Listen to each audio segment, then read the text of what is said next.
Inkuru nziza ya Yesu Kristo nk'uko twayandikiwe na Yohani mweranda. Nahazwa Mukama.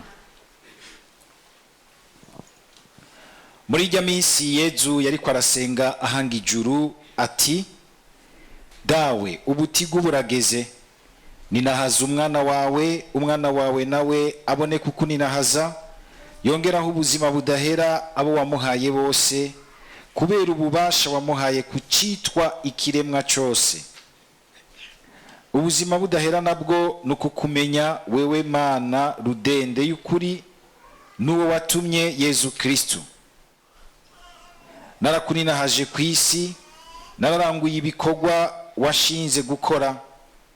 Nuninahaza ubu dawe, umpe bwabo ninahazwa nari mfise hafi yawe isi itararemwa. Naramenyesheje izina ryawe abantu wampaye, wabakuye mu bandi, barabawe urabampa, kandi barazigamye ijambo ryawe.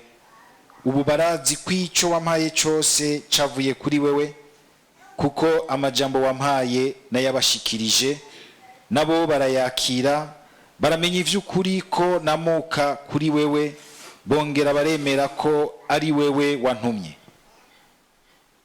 Nibo nsabira, sinsabira isi, nsabira abo wampaye, kuko ari abawe. Erega ivyanje vyose ni ivyawe, kandi ibyawe vyose ni ivyanje. Muri bo rero ndaninahajwe, sinkiri ku isi, yamara bo bari ku isi, nanje nji wawe. Iryo ni ijambo ry'Umukama.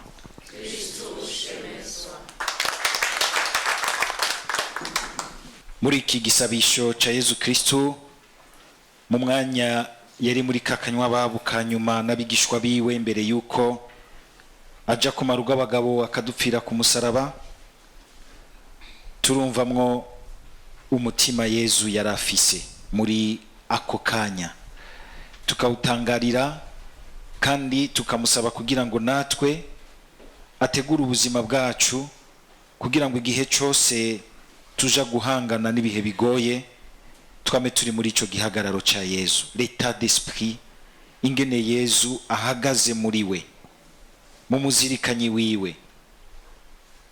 Mbega iyo dufise ibiduhanze canke abaduhanze, amadosiye agoye mu buzima, tugerageza kubibamo gute? Tugira igihagararo ikihe? Ica mbere kuri Yesu Kristo nuguseruka imbere y'Imana, agaheza akihereza se wiwe kandi akamuhereza nabiwe.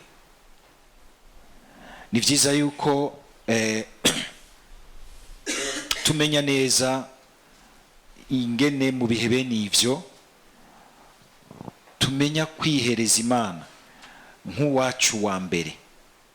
Tugire Kristo. Kubanza kwihereza Imana nk'uwacu wa mbere, nk'uko natwe turabi Imana. Hari igihe dushika mu bihe bigoye twumva kandi ko biri imbere yacu, ugasanga umenga umwitwariko wacu wa mbere sukuza kwihereza Imana, dusaba Umukama atari gusa nk'abantu bafise ubwoba, ariko cyane cyane abantu biteze ikintu Umukama agira kore. Tugire Kristo. Ibintu birahambaye ushobora kumva yuko imyanya y'amageragezwa, des moments d'épreuve, imyanya imwe wita y'amageragezwa akomeye ku buzima bwawe, ni imyanya yaho Imana yininahaza neza mu magara make yawe. Yesu ngaha hamwe tukamwumva ko asenga nk'umuntu ari mu ntege nke z'umuntu ababara, atewe ubwoba n'ibigomba kumushikira. Murazi yuko hageze n'igihe akabwira abigishwa biwe ati gumana nanje. Mu mwanya uheze sinzo twariko turaganira, ndamubwira nti mu buzima n'ivyo koko dukenera Imana, twama dukenera umuntu w'umwizigigwa, wa wundi twumva ko aturi hafi mu kuri mu bihe byo kubabara. mu bihe byo kubabara. Urana yuko Yesu nawe nyene yari afise abagenzi benshi, yari afise 12, mugabo hariho nka batatu yatwaye mu mwanya udasanzwe. Abo bantu batatu barafise mu buzima. Ubuzima buragoye gutwara wenyene, ukabwitwaza uri wenyene. Hari abantu mabigira bati twe turi dinye, tuzobitwara nawe ushobora kumenya ibyacu, tuzoguma duseruka nk'abantu bashoboye. Oya, ukozwe mwibumba nk'abandi, urakeneye abandi, urakeneye uwundi. Atari ukumenga twobaho twirabira kubo dukeneye, mugabo hariho imyanya ukenera abandi nk'abamarayika Imana ikurungikiye. Na Yesu rukagera nako gushikaho Imana imurungikira umumarayika. Hamwe ngo yaratanguye kubira ico yaca amaraso, Imana iramurungikira umumarayika kugira ngo amuremeshe, amukomeze, kugira ngo nk'umuntu ntahavananirwa ngo atsindwe, ahemuke. Kuko bene aho kenshi niho duhemuka. Niho duhemuka. Abo bantu batatu nimba utabafise basaba Umukama. Ni vyiza ko umuntu amenya abagenzi we bukuri, kandi uzobamenya muri iyo myanya igoye. Si babandi uri kurasoro ubona bose baca basohora 30 nangahe batwenga iyo umerewe neza ufise ivyubaha. Ni babandi igihe uri kuraca hagoye ukabona ingene ari hafi yawe, atari uko arindiriye gutorana. Hari abantu ubona bitwararika abantu, mugabo ukabona yuko ari mu bwirobeti, si uko amukunda, akeneye yuko amwumvisha ko ari hafi yiwe, kugira ngo vya bintu vyiwe vyose atunze azavuga ati no yambaye hafi ndabiguhaye, abisige muri testament. Haba harimo akantu katariko. Ntumukunda kubwiwe kugira ngo ashobore kumva ko aremye, agira sozere neza ubuzima, ariko ugabirije ibyo azokwandikira muri testament. Hari abantu dufise urukundo rw'ibiharuro bene ivyo gusa, ku buryo bwo kusanza atagushizemwo biba gwaserera amaze kurengana. Ugo rukundo ntigoroshe, n'Umukama aruduha. Nico gituma turusaba nk'ingabirano. Urukundo rumwe rumaduka ku bintu, ugashobora gukunda uwundi kubw'ininahazwa ry'Imana no kubw'uyo muntu nyene. Ibindi biciye bikurikira uvyakira nk'umuhezagiro. Bitaje uguma mu muhezagiro wawe, kugira uti ico nakoze ubwa mbere sinagikoze ngo kigarukire kuri urya muntu n'ivyo yompamo, nakiduganye imbere y'Imana, nakirondera mu Imana. Inyungu yanje ya mbere iri hajye, iyiva ku muntu itaje sintumutwe, ngira nti ndagwatirije ku muntu atigera yibagira neza dukora, ahubwo yihuta kwibagira ibibi dukora, akatugumiriza neza, akayireka ikatuvugira igihe duserutse imbere yiwe. Imana yacu ni Imana nk'iyo. Ni ishobora kugutuma rero ushobora kuba hafi y'abandi utari nk'imbubusi, utari nk'umuntu menga yama agendera gusa ku bandi, mugabo kukugira uti ndaza handi hashingiye kure gose ata muntu yoshobora gushika ngo asenyure imbere y'umuremyi. Igihe tutarashika mu kwizigira nk'uko, haragera igihe ubuzima bugasuka amageragezwa, kandi umuntu wese agomba gukunda Imana aho anarahaca. Ico twita le baptême de feu. Hari abantu bashaka ibyo gukunda Imana, ibyo kumenyana na Yesu, byaba ba pasteur baba fake baguma babahenda kumenga byose ni twende tu. Oya, mwumvise ingene na Paulo nk'umusuku yaganira directement na Yesu, hari ahantu yategerezwa kwikorera umusaraba wiwe.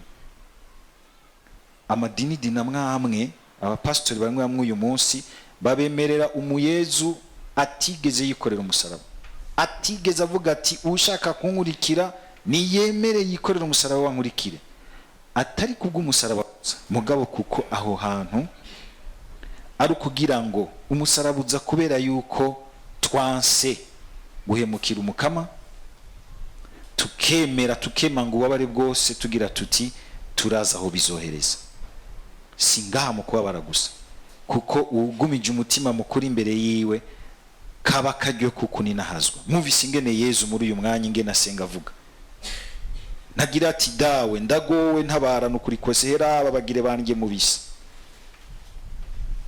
Oya, ngo ninahaza umwana wawe nawe abone kukuninahaza. N'uburyo ijambo ry'Imana ridutumirira igihe turi mu mageragezwa, kugerageza gutambutsa amaso, gutambutsa umutima, ukaraba ibiriko birazana n'inyuma. Ikintu kindi kiri hariya inyuma, amageragezwa gupfuka mu maso no mu bwenge, ukaguma ubona ingena gucuruguta gusa, ntubone ikintu Imana iri kwirakora, iri kwirategura. Niko kubona kure, niko kubimbonera kure ya vrai, kurabira mu Mana ibintu ingene biriko biraza, biriko biragenda. Kubona ikintu ikinyegezwa cy'ubuzima budahera kinyegejemwo ngaho, ivyo mugabo n'ukuri tubihabwa na mutima, kuko abantu twese uko turemwe turatinya kubabara, turatinya ibitugerageza, tukanabihunga. Ariko hariho ivyo tudategerezwa guhunga, dutegerezwa kwemanga, tukemera ko tugira tuti Umukama agira bikure mwirindi ninahazwa.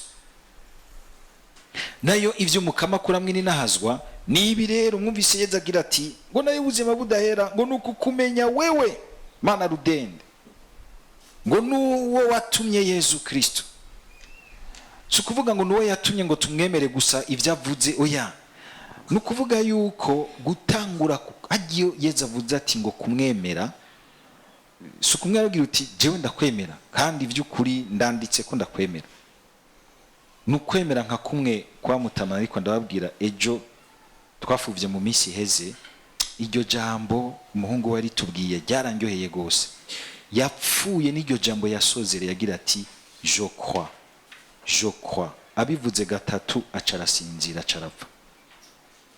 Yandemeye yavuga igihe yinjira mu buzima budahera akamenyana na Yezu akabatizwa, akaba ari yasozereye ko ukamenga kuja bukagenda mu bundi buzima, ni nk'ibatisi mushasha asubiye kure. Nugira nti arinje mu buzima bushasha akiri kumwe na wa wundi yemeye. Akiri kumwe na wa wundi yemeye.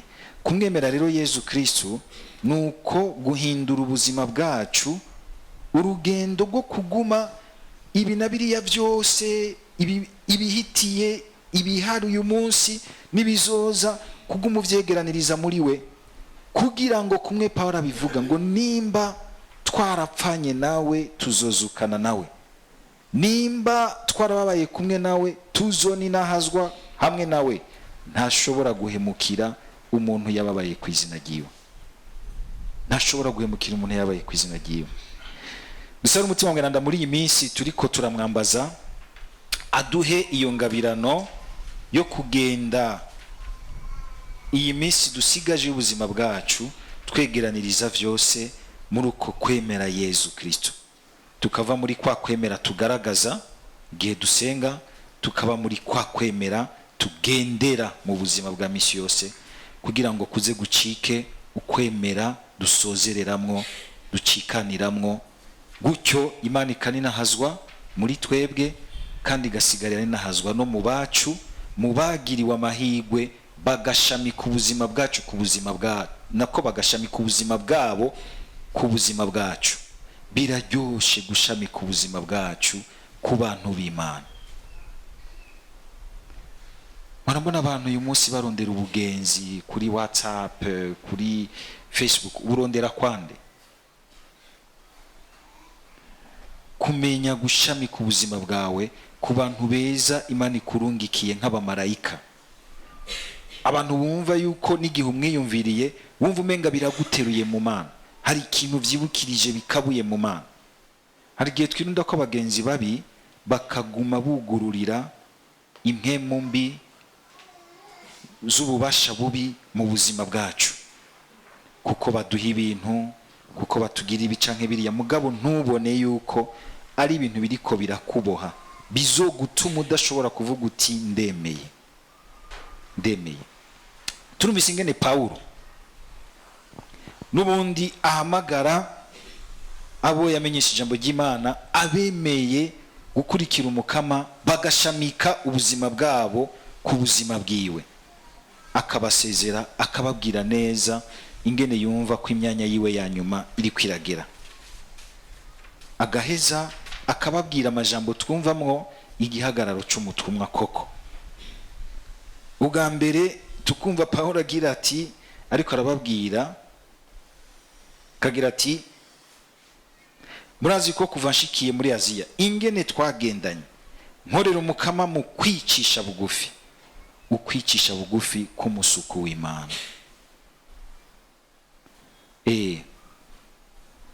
Ukwicisha bugufi k'umusuku w'Imana. Muranumva ingene rimwe rimwe mu bintu vyo ngaha nko mu radio bincisha bugufi. Mfise ubukuru bwinshi n'ububasha bwinshi bwo gushobora gufata amadecision. Ugabo kuva Umukama akubwira ati, iyo namikira amaso urengana, ndabifashe mu minwe, ndabizi. Kuko umusuku w'Imana abarimwo ingingo nyinshi.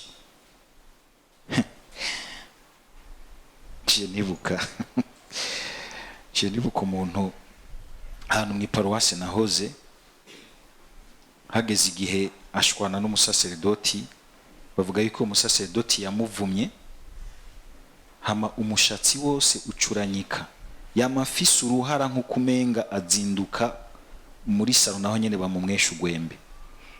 Ngujya muntu ngo kuvaho patira muvumiye ajya amateye wakamuja ku ruhanga, ntarasubira kumira umushatsi. Hano abantu baratubuza gucira hasi iyo tufise ikintu tugomba gucira, ngo ubuvumye isi ca bugufi umeze nk'abandi bantu pati. Uyu munsi ukabona ingene abantu menga ukuba umusuku. Unamaze kumva iri jambo riguma rigaruka mu bantu bose biyemera ngo n'abakozi b'Imana, abakozi b'Imana. Ukabona umenga bagyumvamwo cyane prestige, hakumva ko boca bugufi bakitangira bagatunukira urukiza n'ubukiro bwa bene wabo. Mudusabire na cyane cyane abantu bose Imana yahaye ubusuku bene ubwo, kugira ngo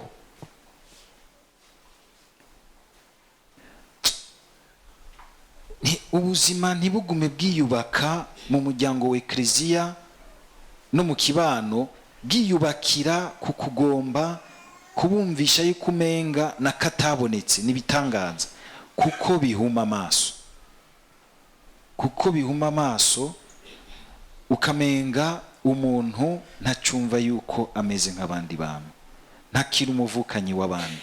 Cyo gituma hari abantu bakunze kumpamagara ngo père, rimwe rimwe nkababwira nti non, dis père c'est vrai, mugabo je suis aussi un frère à toi. Ukabona yuko umusaserdoti, umwepiskopi, umupasteur tugomba kubakira kuri bo ikintu sinzi cy'ukumenga wakwa kumugira nk'ikimungu. Ejo umubonye mu bumuntu bwiwe ugacutirimuka ugacutakara. Sivyo na gato. Si ukuvuga ngo mubakengere, barafite icubahiro cyawe. Nkuko nawewe ufise icubahiro cyawe mwibatisimu.